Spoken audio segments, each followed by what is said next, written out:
Okay, so we'll go ahead with next question, that is question number 14th. A solid sphere of radius r, एक solid sphere है, उसका radius r है. Solid sphere जैसे सुना तो ये पता होना चाहिए moment of inertia about its centre, मतलब अबाउट डायमीटर इज 2/5 mr².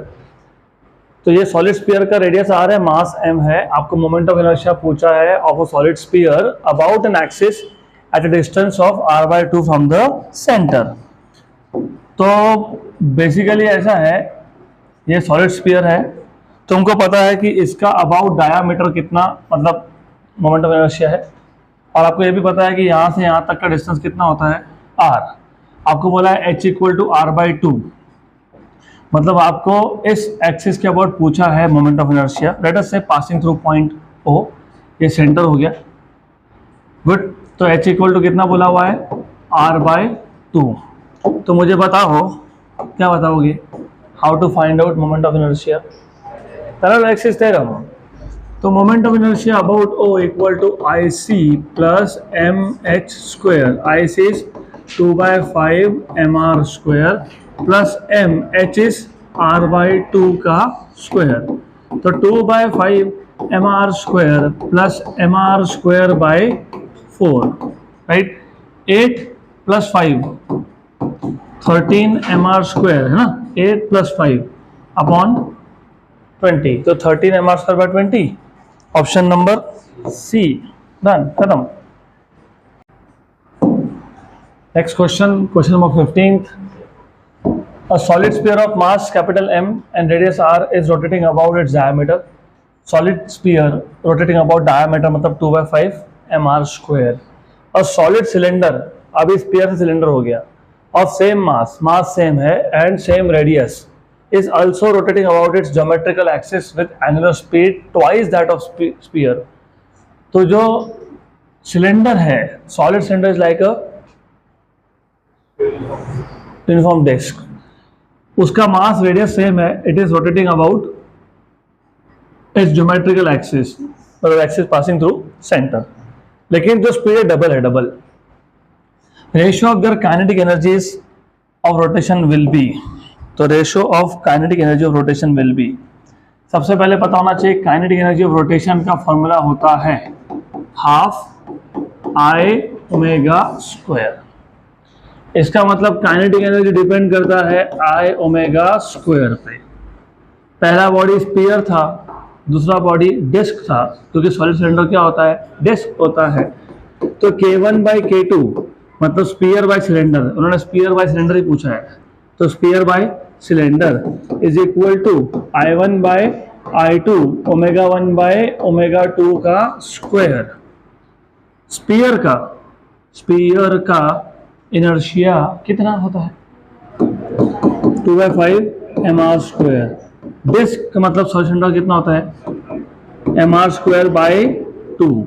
ω1 अगर ओमेगा है तो ω2 कितना है, 2ω, क्योंकि disc is rotating with double speed, ऐसा बोला हुआ है.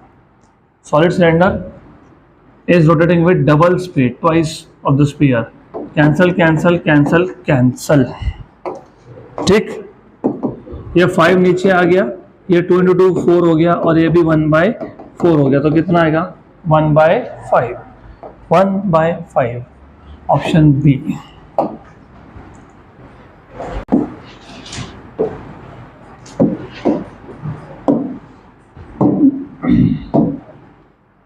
Next question, question number 16th.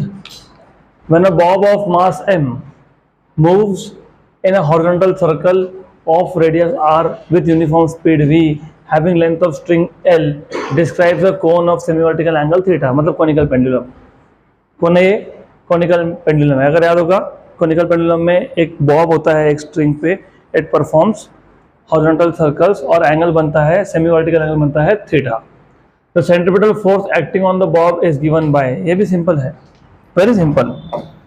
तो जिनको नहीं याद है कोई बात नहीं, मैं अभी बता देता हूँ, बट यू शुड रिमेंबर. हमारे पास था एक रिजिड सपोर्ट, यहाँ पे था एक स्ट्रिंग के नीचे था बॉब. इस स्ट्रिंग को हमने डिस्प्लेस किया और बॉब को हॉरिजॉन्टल पुश दे दिया. हॉरिजॉन्टल पुश देने से ये जो बॉब है it performs horizontal circular motion, ऐसा सर्कुलर मोशन परफॉर्म करता है. तो ये तुमको अभी याद होना चाहिए।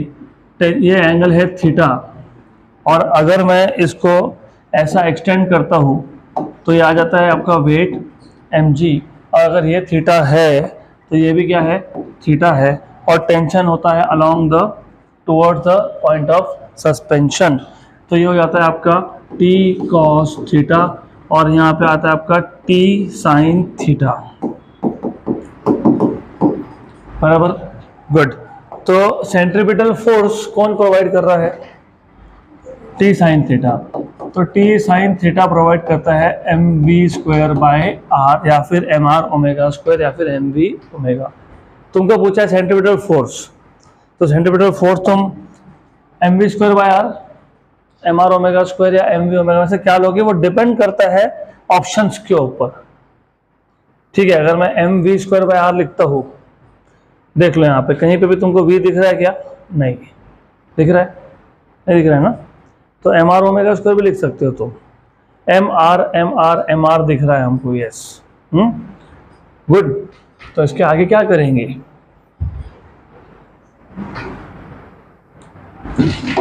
What will you do if you remember, जो याद होना चाहिए। अगर आपको याद होगा ना, हमने कोनिकल पेंडुलम में omega equal to under root of g by h ऐसा डिराइव किया था। अब ये क्यों यूज करना है, लुक जी जी जी ये तीनों में दिख रहा है, इसलिए तो नहीं आएगा, ये तो डायमेंशनली गलत है, ऑप्शन सी तो डायमेंशनली ही गलत है, छोड़ दो उसको। पर अगर आपको याद होगा, हमने कोनिकल पेंडुलम में omega equal to root of g by h derive किया था, याद है क्या आपको, हाँ है ना, नहीं, पक्का। तो फिर अब एक काम करना, आज जाके जरा रिवाइज कर लेना, मैं बता देता हूँ, वैसे कोई बात नहीं, इट्स ओके। ये ना T cos theta equal to m g, सही है क्या, और T sine theta equal to m v square by r. जब तुम दोनों को डिवाइड कर दोगे इन दोनों को, तो sine theta upon cos theta v square by r g, तो टेन थीटा इक्वल टू क्या आ गया था, v square by r g. तो टेन थीटा ये आ गया था v square by r g, लेकिन वी क्या होता है, आर ओमेगा, क्या होता है, आर ओमेगा, तो आर स्क्वायर ओमेगा स्क्वायर, एक आर कैंसल, ये रेडियस है, ये हाइट है, ये लेंथ है। What is tan theta, opposite side upon adjacent side, तो r by h equal to omega square by g into r हो गया, तो ओमेगा स्क्वायर क्या आ गया, जी बाय एच। तो वही तो मैं बोल रहा हूँ, ओमेगा क्या आ गया, root of g by h. तो ठीक है, अभी बता दिया मैंने, लेकिन अगली बार से आई एक्सपेक्ट कि तुमको पता हो। तो ओमेगा स्क्वायर क्या आएगा, जी बाय एच, सब्स्टिट्यूट कर दो। तो centripetal force m v square by r is equal to T sine theta is equal to m r omega square. तो ये सेंट्रीपिटल फोर्स है, बस इतना याद रखना। तो सेंट्रीपिटल फोर्स कौन है, टी साइन थीटा, और वो कौन है, एम आर ओमेगा स्क्वायर। तो सेंट्रीपिटल फोर्स क्या आ गया, एम आर ओमेगा स्क्वायर क्या आ गया, जी बाय एच। ज़्यादा क्लियर, अब सिर्फ एच चाहिए। ये दिख रहा है, ये क्या है, right angle triangle. Right angle triangle में hypotenuse square, what is hypotenuse here, l square equal to h square plus r square. सिर्फ रेडियस को इन्होंने स्मॉल आर ही बोला, ठीक है। तो एच स्क्वायर क्या आ गया, एल स्क्वायर माइनस, तो एच क्या आ गया, under root of l square minus r square. तो सेंट्रीपिटल फोर्स का फॉर्मूला क्या बना था हमारा, m r g upon h, और एच क्या आ गया, एल स्क्वायर माइनस, देखो कहाँ पे है option A, m g r upon under root of l square minus r square. Next question number 17th, match the following columns. K for a solid sphere about its tangent. K मतलब radius of gyration for a solid sphere about its tangent. तो अभी कैसे find करते हैं, याद है क्या आपको, भूल गए, चलो कोई नहीं, कोई बात नहीं, मैं बता देता हूँ, भूल गए तो। ये है सॉलिड स्फीयर, ये है एक एक्सिस जो उसके सेंटर से पास हो रहा है, इसका इनर्शिया आपको पता होता है। ये है टैंजेंट, ये दोनों में डिस्टेंस कितना है, h इक्वल टू आर। तो मुझे बताओ what will be the moment of inertia about point O IC plus mh square. IC होता है 2/5 mr स्क्वायर प्लस h कितना है r है, तो mr square 2/5 plus mr square कितना हो जाएगा 7/5 mr स्क्वायर। मैंने आपको रेडियस ऑफ गायरेशन बताने के लिए, फाइंड करने के लिए ट्रिक बताया था, नहीं याद होगा तो अंडर रूट ऑफ I/m। फिर मैंने आपको सिर्फ ये बताया था कि जो इनर्शिया है ना उसमें m भूल जाओ, भूल गए, रूट ले लो, क्या बचा 7/5 r स्क्वायर, रूट ले लो तो कितना आएगा अंडर रूट ऑफ 7/5 r। तो अंडर रूट ऑफ 7/5 r दिख रहा है क्या ऑप्शन, मतलब यहाँ पे r, तो a goes with r, a और r ऑप्शन नंबर बी और सी में a r। k for a ring rotating about its tangent perpendicular to plane, k for a ring, ये रिंग है, इस एक्सिस के अबाउट तुमको पता होता है mr स्क्वायर, तुमको अबाउट टैंजेंट परपेंडिकुलर चाहिए, तो ये तुमको IC पता है, तुमको IO चाहिए, h इक्वल टू कितना है r है, 2mr स्क्वायर होता है यहाँ पे, अगर याद होगा तो, नहीं याद होगा तो फिर वही IO equal to IC plus mh square, IC कितना होता है mr square plus mr square, तो कितना आ गया 2mr स्क्वायर। तो मैंने बताया था कि कैसे फाइंड करते हो, √2r, तो √2r ऑप्शन P, तो B with P option number B, A with R, B with P, खत्म हो गया, डन, बाकी चेक करने की जरूरत नहीं है। अगला question, question number 18, a particle of mass m performs uniform circular motion of radius r with linear speed v under the application of force F। Linear आपको सर्कुलर मोशन बोला है, सर्कुलर मोशन के लिए फोर्स कौन सा लगता है, centripetal, तो ये F फोर्स कौन है, centripetal. If m v and r all are increased by 50%, the necessary change in force required to maintain the particle in uniform circular motion is। Simple question है, दो तीन तरीके से सॉल्व हो सकता है, मैं बता देता हूँ। सबसे पहले क्या क्या चेंज हुआ m v और r, तो force is proportional to m v square by r, यही होता है ना, force equal to m v square by r होता है, ऐसे ही होता है, मैंने प्रोपोर्शनल जानबूझ के लिखा उसको। F dash upon F, F dash is force in the second case, क्योंकि आप मास, स्पीड और r सबको इंक्रीज कर रहे हो, गुड, 50% से इंक्रीज कर रहे हो, गुड, तो ये आ जाएगा F dash by F is directly proportional to m, तो m dash by m, directly proportional to v, तो v डैश बाई v का स्क्वायर, और इनवर्सली प्रोपोर्शनल टू r है, तो यहाँ पे क्या लिखूंगा r अपॉन r डैश, बस इतना ही चेंज आएगा। आ रहा है समझ में, पक्का पक्का। इन्होंने क्या बोला है, मास को 50% से बढ़ा दिया, 50% से। अभी मैं पहली बार बता रहा हूँ, लेकिन नेक्स्ट टाइम ये याद रखना, शॉर्टकट ट्रिक्स होते हैं।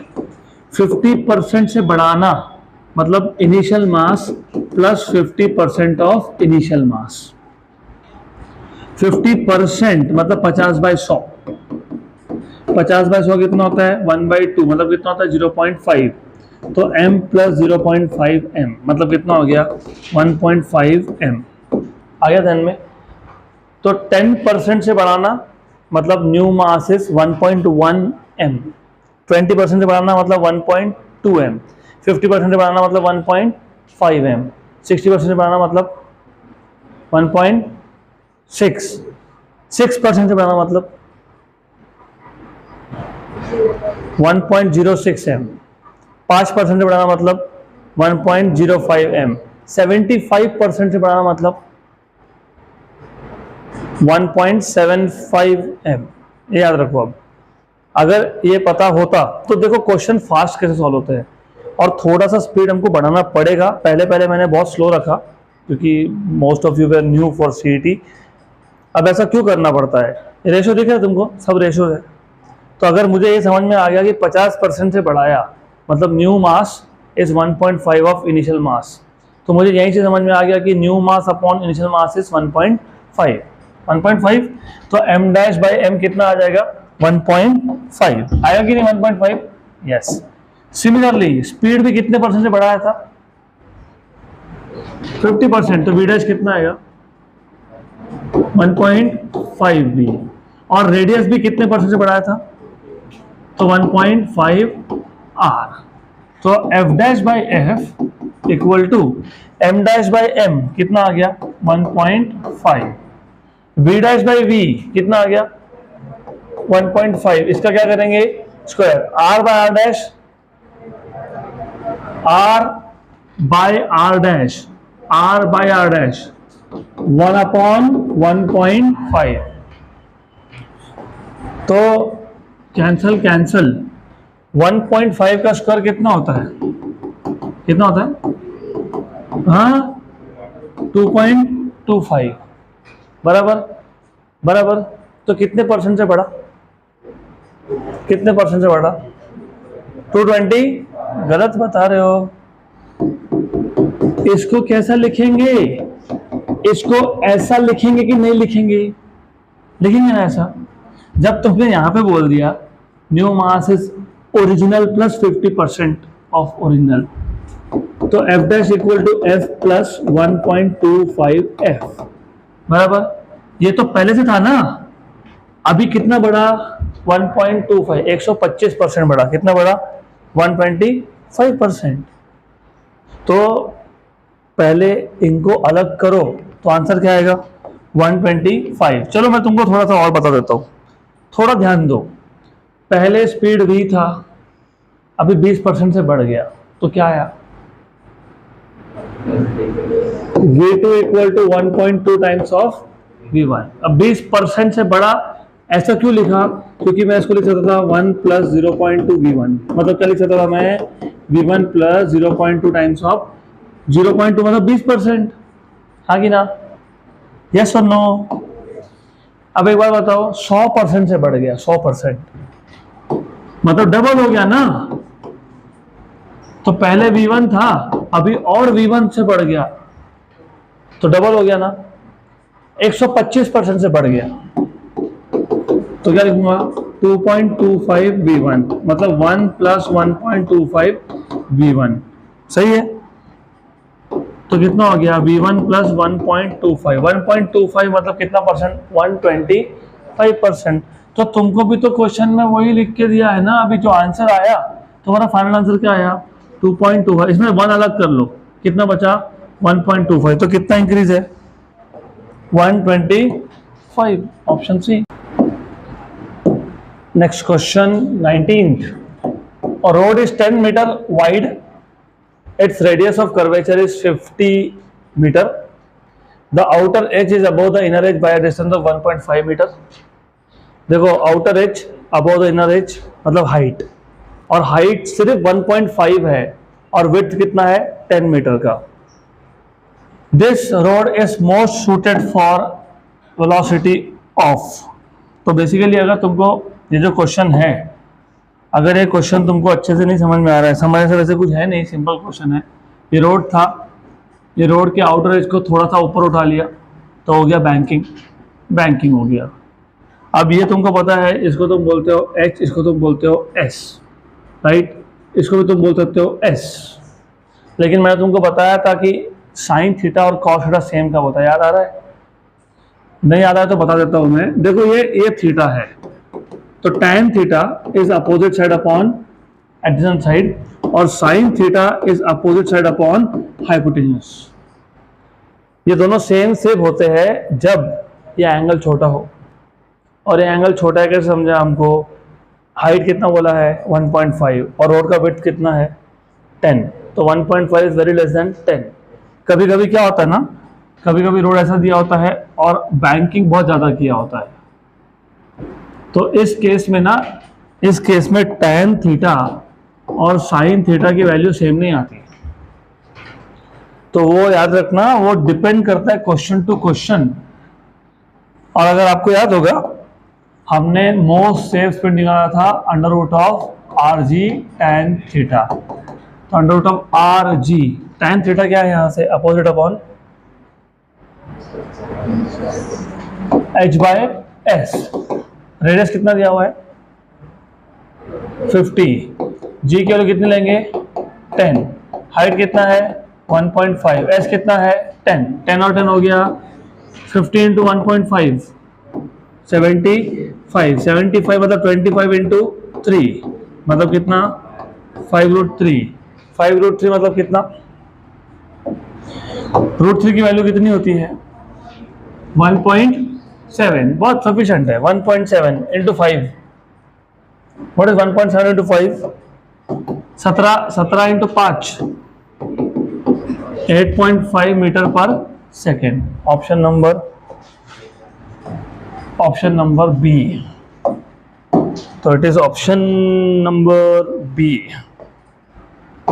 खत्म। अरे टिक हो जा, मुझे रिकॉर्ड के लिए लगता है वो हो गया, गुड।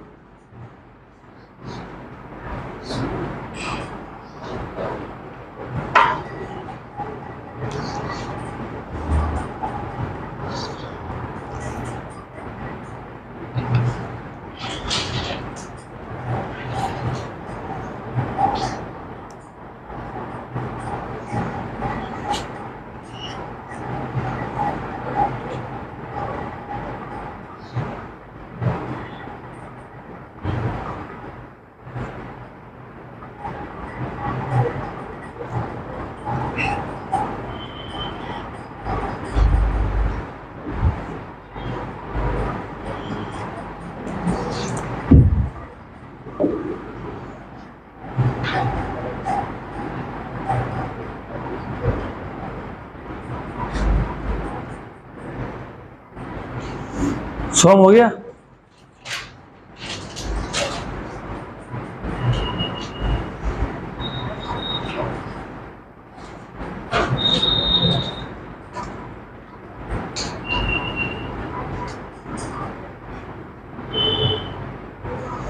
अगला क्वेश्चन तेजस,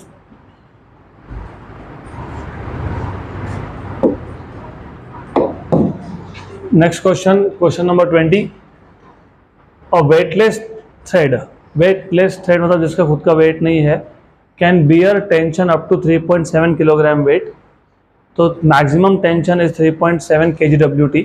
मैंने आपको WT का मतलब बताया था, मैंने आपको बताया था कि ये फोर्स होता है लेकिन जी क्यू सब्स्टिट्यूट करना बाकी है, तो जी क्यू सब्स्टिट्यूट करोगे तो इंटू 10 करोगे तो 3.7 इंटू 10 37 न्यूटन।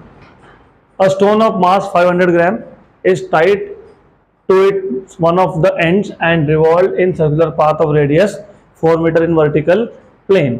तो एक रस्सी है जिसका मैक्सिमम टेंशन कैपेसिटी दिया हुआ है, उसके नीचे एक 500 ग्राम का पत्थर बांध दिया और उसको हम लोग वर्टिकल सर्कल में रिवॉल्व कर रहे हैं with radius of 4 metre. Maximum angular velocity of the stone will be, तो स्टोन की मैक्सिमम एंगुलर वेलोसिटी कितनी होगी ऐसा पूछा है आपको। वैसे आपको पता होना चाहिए मैक्सिमम वेलोसिटी कहाँ होता है, कहाँ होता है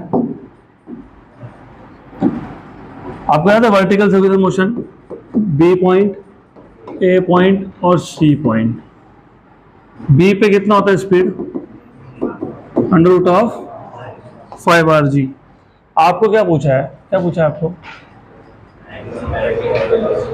मैक्सिमम एंगुलर वेलोसिटी, तो मैक्सिमम एंगुलर वेलोसिटी कैसे फाइंड करोगे, v को मैं r ओमेगा लिख दूंगा ना, v is r omega √5rg, तो omega equal to √5rg by r square. सिर्फ इसको अंदर ले लिया, कैंसिल और कैंसिल। यहाँ पे रेडियस होता है इक्वल टू लेंथ और वो दिया भी है। g की वैल्यू कुछ बोलिए क्या 10 वगैरह यूज करने के लिए, यस 5 इंटू 10 अपॉन r कितना है 4, सही है। तो omega equal to 50/4, how much is 50/4?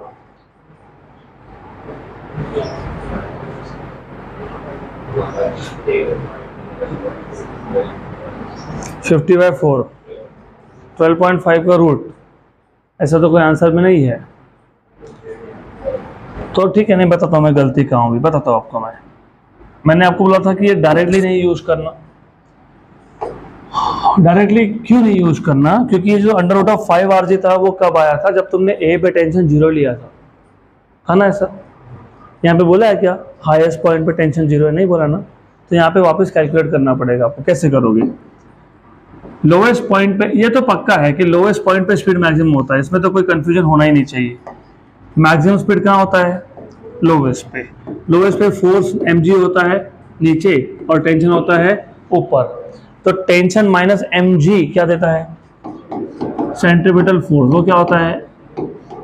हाँ, mv स्क्वायर बाय आर में नहीं लिखूंगा, मैं mr ओमेगा स्क्वायर लिखूंगा, क्योंकि मुझे पूछा ही ओमेगा था। क्या पूछा था? क्या पूछा था? ओमेगा। टेंशन का वैल्यू आपको क्या दिया हुआ है? 3.7 kgWt। तो 3.7 इंटू क्या करूंगा? 10, क्योंकि मुझे किस में कन्वर्ट करना है? न्यूटन में। माइनस m, स्टोन का मास कितना दिया हुआ है? 500 ग्राम। कितना दिया हुआ है?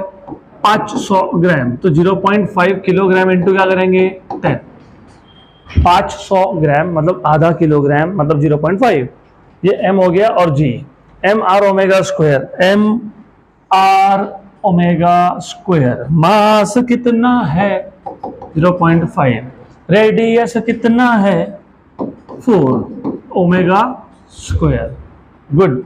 37 में से 5 गए और ये 0.5 इंटू 4 कितना होता है?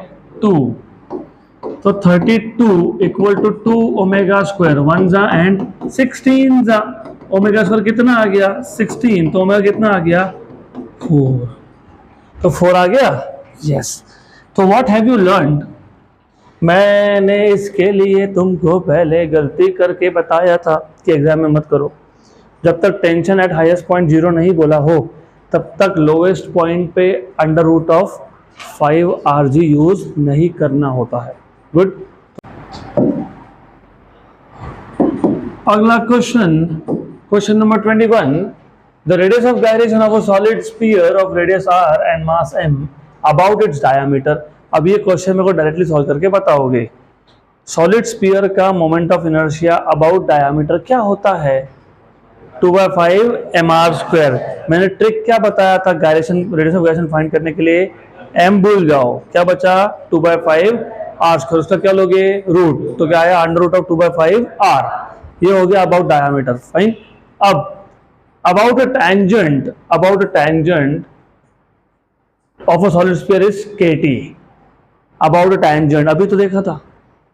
What is moment of inertia of a solid sphere about tangent?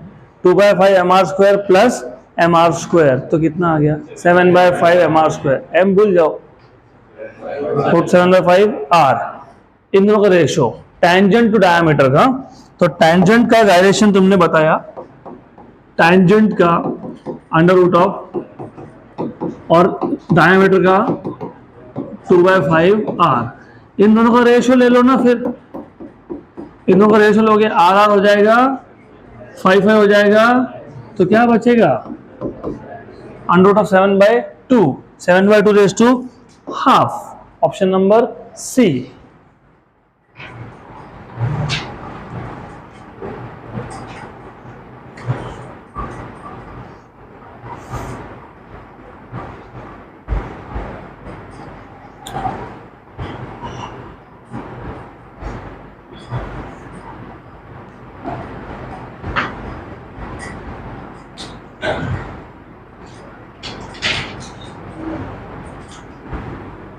Next question.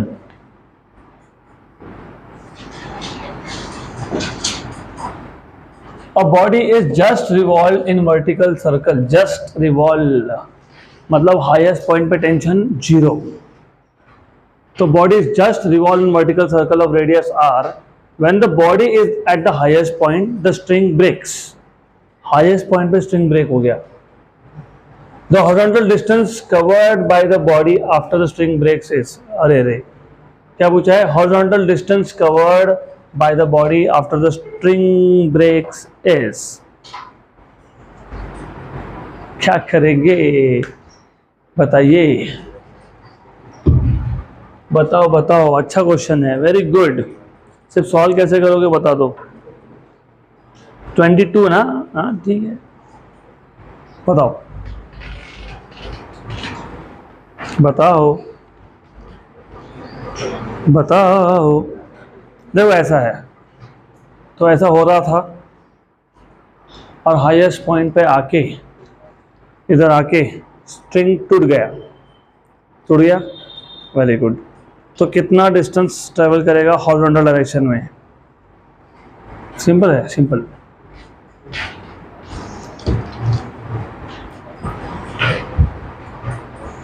बताओ बताओ, इट्स नॉट डिफिकल्ट। ये आपका कॉम्बिनेशन है प्रोजेक्टाइल मोशन का और सर्कुलर मोशन का। बता देता हूँ मैं, कोई बात नहीं, तुमको नहीं याद होगा तो कोई बात नहीं। प्रोजेक्टाइल मोशन क्यों मैं बता रहा हूँ। सबसे पहले जस्ट बोला है, जस्ट मतलब हाईएस्ट पॉइंट पे you know v equal to under root of R G.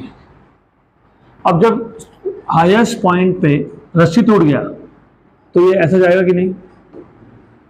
आपको याद है प्रोजेक्टाइल मोशन में जो 11th में ऑफकोर्स यहाँ थे, जिन्होंने जेई नीट सीईटी का कोर्स किया था उनको याद होगा, नहीं तो कोई बात नहीं।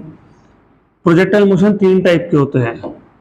एक होता है ग्राउंड टू ग्राउंड प्रोजेक्टाइल, जिसको तुम बोलते हो ऑब्लिक। क्या बोलते हो? ऑब्लिक। मतलब ग्राउंड से स्टार्ट हुआ, ग्राउंड पे जाके गिरा। ये स्टेट बोर्ड में कवर होता है आपका, सब कुछ देखा है इसमें। इसमें तुमने क्या क्या देखा? इसमें तुमने देखा equation of projectile y equal to x tan theta minus g x square upon 2 u square cos square theta. फिर तुमने देखा टाइम ऑफ एसेंट, मतलब यहाँ से यहाँ तक आने में, एसेंट मतलब ऊपर चढ़ने में, u sin theta by g. फिर टाइम ऑफ डिसेंट, नीचे आने में, u sin theta by g. फिर टाइम ऑफ फ्लाइट मतलब time of ascent plus descent, 2u sin theta by g. फिर तुमने रेंज का इक्वेशन देखा था 2ux uy बाई जी, या तो u square sin theta by g या 2u square sin theta cos theta by g. फिर तुमने मैक्सिमम हाइट का भी देखा था equation uy square by 2g मतलब u square sin square theta by 2g। ये सब ऐसा याद होना चाहिए, याद होना चाहिए आपको। ये था आपका ऑब्लिक, इसको ऑब्लिक बोलते हैं। दूसरे टाइप का प्रोजेक्टाइल मोशन है जो आपको स्टेट बोर्ड में कवर नहीं होता, लेकिन आपको सीटी में से क्वेश्चन आ सकते हैं, that is height to ground.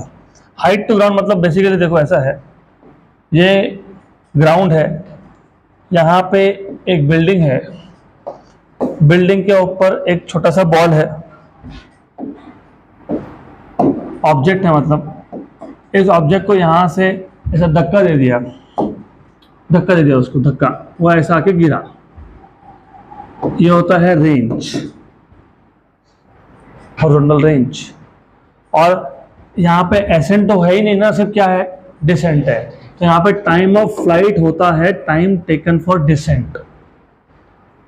और ये जो टाइम ऑफ फ्लाइट है, इसका इक्वेशन हम लोगों ने वन ऑफ द क्लासेस में सीईटी के, जेईई के, नीट के लेक्चर में डिराइव किया था, under root of 4r by g. ऐसा किया हुआ है।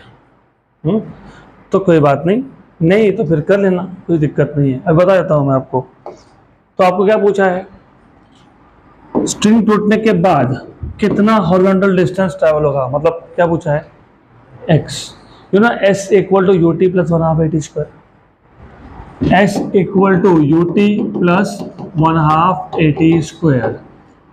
x डायरेक्शन में कोई फोर्स नहीं होता, फोर्स सिर्फ नीचे है, ग्रेविटी नीचे है ना, ग्रेविटी नीचे है ना, तो x डायरेक्शन में फोर्स नहीं होता। जिस डायरेक्शन में फोर्स नहीं हो उस डायरेक्शन में एक्सेलेरेशन भी नहीं होता। क्या नहीं होता? तो s की जगह पे मैं लिखूंगा x, u को मैं बोल दूंगा v फिलहाल टेम्पररी, और t, और क्या आ जाएगा? 0, क्योंकि x क्या था? 0। हमको क्या फाइंड करना है? x क्या आ गया? bt, और v क्या है? और t तो मैंने अभी बताया ना अभी। इन दोनों को कंबाइन कर लेते हैं, 4r स्क्वायर g बाई जी, तो कितना आ गया? 2r। ऑप्शन बी देख लेते हैं, ऑप्शन बी बोला है क्या? बोला है, वेरी गुड, हो गया।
तो अभी कुछ 11वीं के फॉर्मूला याद नहीं होंगे तो अभी टेम्पररीली याद रख लो कि टी यहाँ पे √4r/g आता है। नहीं याद होगा तो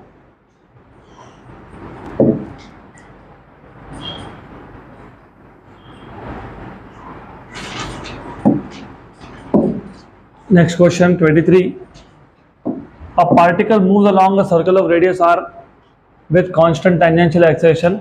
पार्टिकल ये एक सर्कल के अलोंग मूव हो रहा है विथ कांस्टेंट टेंजेंशियल एक्सेलरेशन, मतलब टेंजेंट डायरेक्शन में भी वेलोसिटी चेंज हो रहा है, मतलब ये नॉन यूसीएम है। ये क्या है? नॉन यूसीएम, क्योंकि यूनिफॉर्म सर्कुलर मोशन में स्पीड चेंज नहीं होता है, इसलिए वहाँ पे टेंजेंशियल एक्सेलरेशन नहीं होता है। सिर्फ कौन सा होता है? रेडियल, जिसको तुम क्या बोलते हो? सेंट्रीपिटल। यहाँ पे टेंजेंशियल एक्सेलरेशन का होना मतलब टेंजेंट की डायरेक्शन में भी स्पीड का चेंज होना, तो बेसिकली ये नॉन यूनिफॉर्म सर्कुलर मोशन है। If the velocity of the particle is v at the end of second revolution, 2 चक्कर के बाद कितना हो गया speed v from it start, then the tangential acceleration is, तो आपको टेंजेंशियल एक्सेलरेशन पूछा है। चलो कोई नहीं, फाइंड कर लेंगे, कोई दिक्कत नहीं है, सिंपल क्वेश्चन है। चलो एक बात बताओ, पार्टिकल रेस से स्टार्ट हुआ, सही है ना? पार्टिकल रेस से स्टार्ट हुआ ना? अरे तो particle moves along a circle of radius r with constant tangential acceleration if the velocity of the particle is v at the end of second revolution from its start, मतलब start में rest पे था, बराबर। एक चक्कर में कितना distance cover हुआ? 2πr। तो 2 में कितना हुआ? 4πr। Very good. तो 2 राउंड के बाद डिस्टेंस कितना हो गया? 2πr। गुड, परफेक्ट, सही है। लेकिन एस और एक तरीके से भी फाइंड कर सकते हो। कैसे कर सकते हो? अभी टाइम का पता नहीं, तो s equal to u t plus 1/8 इसको तो यूज करेंगे नहीं, क्योंकि टाइम का हमको कुछ पता है नहीं, राइट? तो फिर क्या करेंगे? v² equal to u² plus 2as। 2 round के बाद v final speed is v, initial कितनी थी? 0, 2as आ गया। तो यहां से s क्या मिल गया? v² 2a। Equation number 2। Equation number 1। Equation number 2 से तुमको क्या दिख रहा है? क्या दिख रहा है? LHS सेम है तो RHS भी सेम आएगा, तो 4πr इक्वल टू v²। तुमको क्या पूछा था? क्या पूछा तुमको? क्या पूछा है? हाँ तो मिल गया ना यहाँ से। फिर a equal to v² 2 into 4 is 8πr, तो v²/8πr, ऑप्शन बी। खत्म हो गया question. A disk of mass 50 kg and radius 1 meter is rotating at 180 rpm। rpm मतलब कौन होता है? n revolutions per minute frequency।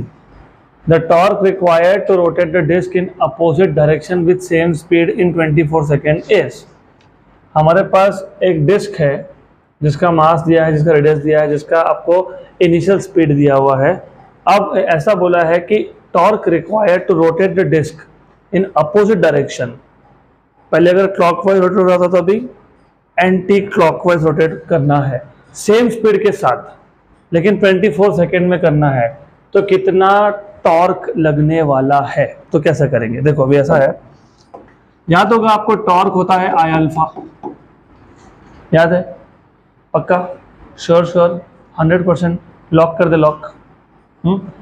I, ये डिस्क है, डिस्क का I होता है mr²/2।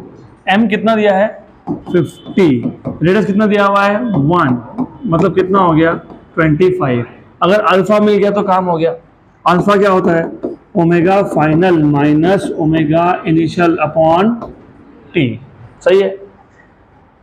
ओमेगा इनिशियल होगा 2πn इनिशियल। एन इनिशियल कितना था? 180 rpm, मतलब rps में क्या करोगे? डिवाइड बाय 60, तो कितना हो गया? 3 rps। तो ओमेगा इनिशियल कितना हो गया? 2 पाई इंटू 3 मतलब कितना हो गया 6 पाई रेडियन पर सेकेंड आ गया। ये ओमेगा इनिशियल है। ओमेगा फाइनल कितना है उतना ही है लेकिन माइनस साइन के साथ। ऐसा क्यों? क्वेश्चन में बोला है torque required to rotate a disc in opposite direction with same speed. तो इनिशियल स्पीड कितना था 6 पाई रेडियन पर सेकेंड, तो फाइनल कितना होगा -6 पाई, क्योंकि डायरेक्शन तुमने क्या किया अपोजिट। तो तुमको मिल गया alpha equal to omega final कितना है -6 पाई माइनस ओमेगा इनिशियल कितना है 6 पाई अपॉन टाइम कितना था 24 था ना। तो ये कितना आ गया अल्फा कितना आ गया -12 पाई बाय 24, तो कितना हो गया -पाई/2 बराबर। मैं इसका मॉड लेता हूं मॉड, क्योंकि आंसर में ना माइनस नहीं दिया। तो टॉर्क चाहिए, टॉर्क क्या है आई अल्फा, आई कितना आया 25 और ये कितना आया पाई/2 मतलब कितना 12.5 पाई 12.5 पाई, ऑप्शन डी। नेक्स्ट क्वेश्चन 2023 मतलब प्रीवियस ईयर का ही क्वेश्चन है ये, very recent. Two bodies rotate with kinetic energies k1 and k2, moment of inertia about their axis of rotation is i1 and i2। तो दो बॉडीज है जिसका kinetic energy k1 और k2 है और उनका अपने अपने एक्सिस के अबाउट इनर्शिया i1 और i2 है। i2 3 टाइम्स ऑफ i1 है और k1 27 टाइम्स ऑफ k2 है। Ratio of angular momentum L1 to L2 is, बहुत सिंपल क्वेश्चन है। अगर आपको याद होगा काइनेटिक एनर्जी ऑफ रोटेशन ही होता है हाफ आई ओमेगा स्क्वायर। अब देखो फिजिक्स से प्रॉब्लम सॉल्व करते टाइम एक चीज याद रखना, क्या दिया है क्या पूछा है उसमें रिलेशन बनाना है तुमको। के काइनेटिक एनर्जी का रेशियो, आई इनर्शिया दिया है, पूछा क्या है एंगुलर मोमेंटम। इसमें के और आई तो आ गया लेकिन एंगुलर मोमेंटम आया क्या नहीं, लेकिन उल्टा एक एक्स्ट्रा टर्म आ गया कौन ओमेगा। ओमेगा पता है कि हमको नहीं पता, तो क्या करना इसको सिर्फ आई से मल्टीप्लाई डिवाइड कर लेना। क्यों किया मैंने, क्योंकि आई ओमेगा क्या होता है पता है आपको एंगुलर मोमेंटम, तो एंगुलर मोमेंटम का स्क्वायर अपॉन क्या आ गया आई, सही है गुड। तो आपको क्या पूछा था रेशियो ऑफ एंगुलर मोमेंटम, तो यहां से तुमने क्या देखा angular momentum square is 2ki, 2 क्या है कांस्टेंट है, तो L square is proportional to क्या आ जाएगा ki, तो L इक्वल प्रोपोर्शनल टू क्या आएगा रूट ऑफ ki, तो L1/L2 क्या होगा under root of k1/k2 I1/I2, k1/k2 कितना है 27, वेरी गुड। I1/I2 कितना है 1/3, तो 1 और 9 का रूट कितना 3, तो 3:1 ऑप्शन सी। अगला क्वेश्चन यह भी CAT 2023 गुड क्वेश्चन क्योंकि दिख रहा है अच्छा है। हॉरिजॉन्टल सर्कुलर प्लेटफॉर्म, एक हॉरिजॉन्टल सर्कुलर प्लेटफॉर्म है of mass capital M is rotating at angular speed omega about a vertical axis passing through its centre. Circular platform disc जैसा होता है, it is passing about an axis passing through centre, और vertical axis है मतलब basically it is a disc rotating about its own axis. A boy of mass m is standing at the edge of the platform. Very good. If the boy comes to the center of the platform, the new angular velocity is. अभी इस type पे और भी question बनता है, मैं आपको एक दिन डेमो करके ही बताऊंगा। यहाँ पे रिवॉल्विंग चेयर लेना है, शायद बताया भी था। रिवॉल्विंग चेयर बैठना है, उसको घुमाना है। जब आपके हाथ फोल्ड होंगे ना तो स्पीड बढ़ जाएगा, जब हाथ बाहर होंगे तो स्पीड कम हो जाएगा, रोटेशन स्पीड। फिर हाथ अंदर करोगे फिर बढ़ जाएगा। ऐसा होता है because of angular momentum conservation, क्योंकि जब तुम हाथ फोल्ड करते हो तो मास तुम एक्सिस के पास में ला रहे हो, और मास अगर एक्सिस के पास में ला रहे हो डिस्टेंस कम हो गया तो इनर्शिया कम होता है mr²। इनर्शिया कम हुआ तो स्पीड बढ़ता है। तो उसी टाइप का क्वेश्चन ऐसे पूछने का तरीका अलग है। इन्होंने ऐसा बोला है कि एक हॉरिजॉन्टल सर्कुलर प्लेटफॉर्म था जिसका मास है m, वो रोटेट हो रहा था with velocity omega about a vertical axis through its centre. इस केस में बॉय था ऑफ मास m एज पे खड़ा था, एज पे। अभी बॉय सेंटर की तरफ आया तो एंगुलर वेलोसिटी कितना हो गया, तो तो मैं बता देता हूँ question, very interesting, good question. ये है सर्कुलर प्लेटफॉर्म, ये है उसका एक्सिस ऑफ रोटेशन, प्लेटफॉर्म का मास दिया हुआ है m, एंगुलर स्पीड है ओमेगा, इनिशियल स्पीड। एक बॉय है जिसका मास है स्मॉल m, वो पहले यहाँ पे खड़ा है एज पे। तो इनिशियल एंगुलर मोमेंटम, इनिशियल ये होगा angular momentum of platform plus angular momentum of boy, और एंगुलर मोमेंटम होता है आई ओमेगा, तो आई ऑफ प्लेटफॉर्म। और बाय द वे एक चीज याद रखना, यहाँ पे ओमेगा सेम है, क्यों? क्योंकि जिस स्पीड से प्लेटफॉर्म घूमेगा उसी स्पीड से बॉय भी घूमेगा, तो I P omega plus I B omega. याद रखना ये, याद रहेगा? पक्का पक्का, श्योर श्योर। अगर मैं इस प्लेटफॉर्म के मास रेडियस को r मान लेता हूं, r, what is moment of inertia of the platform? Platform is like a disc, तो इनर्शिया ऑफ डिस्क कितना होता है? mr square by 2 into omega, common निकाल लेंगे, बाद में निकाल लेंगे। चलो, बॉय एक पार्टिकल जैसा है, पार्टिकल का इनर्शिया होता है मास इंटू डिस्टेंस स्क्वायर। मास m है, डिस्टेंस कितना है? r, तो क्या होगा?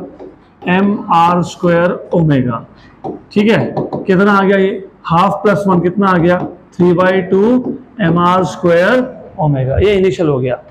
अब जब फाइनल केस की बात करोगे, फाइनल केस, तो फाइनल मोमेंटम होगा सिर्फ प्लेटफॉर्म का, बॉय का नहीं। क्यों नहीं बॉय का? बॉय भाग गया? भागा नहीं, वो भाग नहीं गया, वो जो है ना, वो कहाँ आ गया पता है? वो सेंटर पे। तो ठीक है, जस्ट अ मिनट।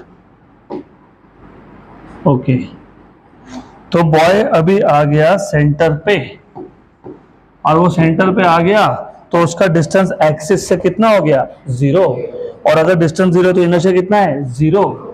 तो फाइनल केस में मोमेंटम होगा सिर्फ प्लेटफॉर्म का, LP डैश बोल देता हूँ, LP डैश। तो ये क्या होगा?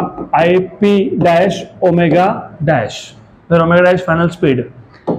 लेकिन प्लेटफॉर्म तो प्लेटफॉर्म है, उसको तो कोई फर्क नहीं पड़ा ना, तो क्या लिखोगे? mr square by 2 omega dash. और according to conservation of momentum, initial equal to final. Initial कितना है? कितना है? 3/2। हाँ देखो, अभी गलती क्या हुई? ये गलती हो गई ना, ये मास ऑफ क्या था? बॉय था, तो मैंने कैपिटल M लिख दिया। चलो वापस स्मॉल m करते हैं, कोई बात नहीं, छोटी छोटी गलती होती रहती है। सेम मास नहीं ना बॉय का और प्लेटफॉर्म का, नहीं है। सिर्फ कॉमन क्या निकलेगा फिर? r square omega. क्या कॉमन निकला? r square omega. क्या बचा? m/2 plus m। ओके, कोई बात नहीं, फाइन। तो ये इनिशियल कितना है? r square omega m/2 plus m। सही है? सही है ना? इक्वल टू फाइनल क्या आया? mr square by 2 omega dash. r square cancel. तुमको क्या पूछा था? ओमेगा डैश पूछा है ना? पूछा है कि नहीं? यस। तो ओमेगा डैश इक्वल टू, या 2/m शिफ्ट कर दो, तो 2 ओमेगा बाय m, और यहाँ पे क्या है? m/2 प्लस क्या लिखेंगे? m। तो ओमेगा डैश इक्वल टू, ऐसा कुछ दिख रहा है क्या? दिख रहा है, हो गया काम। इसको अंदर शिफ्ट कर दो, अंदर शिफ्ट, क्या आ जाएगा? अरे लुक एट द ऑप्शन, सिर्फ ओमेगा बाहर रखना है, बाकी अंदर शिफ्ट करना है। ओमेगा बाहर रख दिया, 2/m m/2 1, सही है, बराबर 2 स्मॉल m बाय कैपिटल M। तो 1 + 2 स्मॉल m बाय कैपिटल M। ओमेगा कहाँ पे है? Option A. हो गया, डन, खत्म। So that is the end of this chapter.